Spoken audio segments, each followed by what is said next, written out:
بسم اللہ الرحمن الرحیم۔ السلام علیکم دوستوں، کیسے ہیں آپ؟ امید ہو کہ آپ سب ٹھیک ہوں گے۔ ایک دفعہ حضرت سلیمان علیہ السلام نہر کے کنارے بیٹھے ہوئے تھے کہ ان کی نگاہ ایک چونٹی پر پڑی جو گیہوں کا ایک دانہ لیے نہر کے طرف جا رہی تھی۔ حضرت سلیمان علیہ السلام اس کو بہت غور سے دیکھنے لگے۔ جب چونٹی پانی کے قریب پہنچی تو اچانک ایک مینڈک نے اپنا سر پانی سے نکالا اور اپنا منہ کھولا تو یہ چونٹی اپنے دانے کے ساتھ اس کے منہ میں چلی گئی۔ مینڈک پانی میں داخل ہو گیا اور پانی میں بہت دیر تک رہا۔ سلیمان علیہ السلام اس کو بہت غور سے دیکھتے رہے۔ ذرا ہی دیر میں مینڈک پانی سے نکلا اور اپنا منہ کھولا تو چونٹی باہر نکلی، البتہ اس کے ساتھ دانہ نہ تھا۔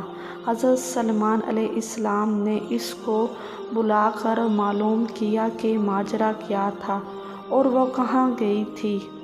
اس نے بتایا کہ اے اللہ کے نبی، آپ جو نہر کی تہہ میں ایک بڑا کھوکھلا پتھر دیکھ رہے ہیں، اس کے اندر بہت سے اندھے کیڑے موجود ہیں۔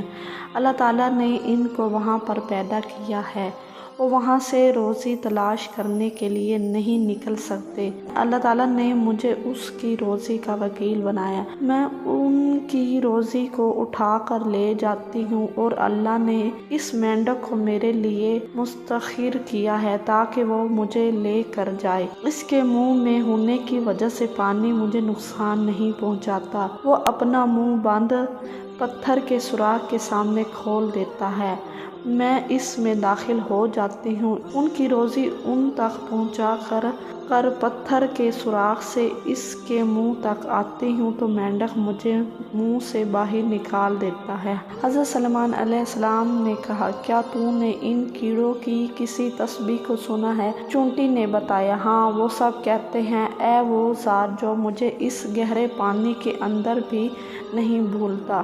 اگر آپ کو میری ویڈیو پسند آئے گا تو پلیز چینل کو سبسکرائب کریں اور بیل آئیکن کو ضرور دبائیں۔ اللہ حافظ۔